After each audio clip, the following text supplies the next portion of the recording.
मत्ती 27 उसकी 46 आयत में लिखा, तीसरे पहर के निकट यीशु ने बड़े शब्द से पुकार कर कहा, एलोई एलोई लमा शब्तनी, अर्थात हे मेरे परमेश्वर तूने मुझे क्यों छोड़ दिया। अब लोगों को इस वर्ष का मतलब मालूम नहीं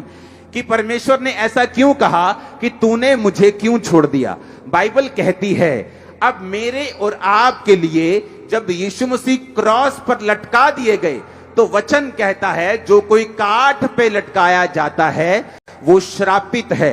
और जब श्रापित वचन बाइबल में यूज होता है इसका मतलब यह है कि यहोवा ने अपनी पीठ तुम्हारी ओर फेर ली है, वो अपनी पीठ तुम्हारी ओर करके बैठा है और अपने फेस को तुमसे दूर कर कर अपना रिश्ता तुम्हारे साथ तोड़ लिया है। और जब प्रभु यीशु मसीह क्रूस पर थे और जब यीशु मसीह ने यहोवा परमेश्वर की ओर देखा तो उसको उसका चेहरा नहीं बल्कि पीठ दिखी, क्योंकि परमेश्वर ने यीशु मसीह को कुछ देर के लिए जब वो मेरे और आपके लिए क्रॉस पर लटक रहा था और पाप बना हुआ था और बलिदान बना हुआ था और पाप को रिप्रेजेंट कर रहा था, तो परमेश्वर यहोवा ने अपनी पीठ उसकी ओर फेर ली थी। इसीलिए परमेश्वर यीशु मसीह ने कहा था, एलोई एलोई लमा शब्तनी, हे मेरे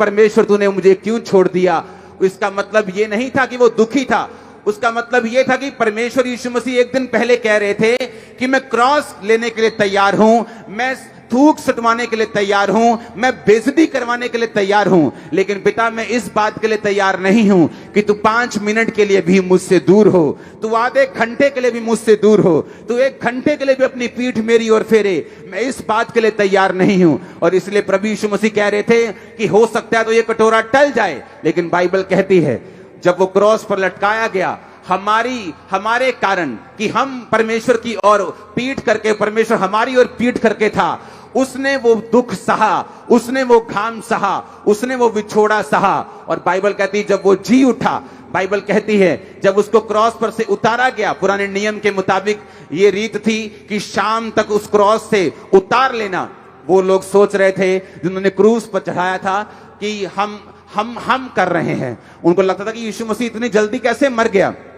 बाइबल कहती है सब की टांगे तोड़ी जाती थी देखने के लिए कि सब मर गए, लेकिन वचन कहता था कि कुर्बानी की कोई भी टांग, कोई भी हड्डी नहीं तोड़ी जाएगी। सिर्फ यीशु मसीह ऐसे शख्स हैं पूरी दुनिया में जो क्रूस पर तो लटकाए गए, पर क्रूस पर उस मौत को चेक करने के लिए उनकी एक भी हड्डी तोड़ी नहीं गई, क्योंकि वचन में लिखा था उसकी एक भी हड्डी तोड़ी नहीं जाएगी। और बाइबल कहती है जब यीशु मसीह को उतारा गया तो यह भी वचन पूरा हुआ जो व्यवस्था विवरण में लिखा हुआ है कि उसके शव को रात को क्रूस पर लटके मत रहने देना। व्यवस्था विवरण 21 उसकी 23 आयत, उसी दिन उस शव को उतार लेना। अब हमें यह समझने की जरूरत है कि बाइबल कहती जब प्रभु यीशु मसीह ने मेरे और आपके लिए वो विछोड़ा, वो दुख,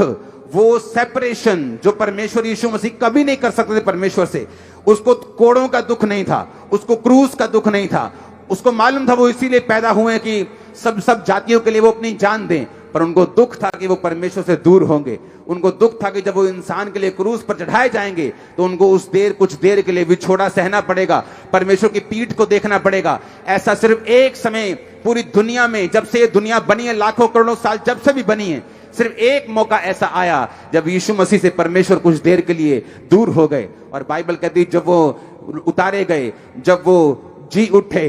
जब जैसे ही वो उतारे गए, जैसे ही वो जी उठे, फिर वो पिता के पास गए। अब बैलों और बकरों का लहू लेके नहीं, अपना लहू लेके गए कि मैं सारी दुनिया के लिए इस लहू को आपके सामने चढ़ाता हूं। अब किसी को कोई लहू बहाने की जरूरत नहीं। अब यीशु मसीह के लहू के कारण हम जय पाएंगे, हम मुक्ति पाएंगे, कुर्बानी जो परमेश्वर ने दी उसके कारण चंगाई पाएंगे। इसलिए तुम ना तो यीशु मसीह की चंगाई को रोक सकते हो, ना तो उसकी साल्वेशन को रोक सकते हो, ना तो उसकी मुक्ति को रोक सकते हो। बाइबल कहती है उसने अपने लहू को परमेश्वर के सामने दिया। जब महायाजक लहू लेके जाते थे साल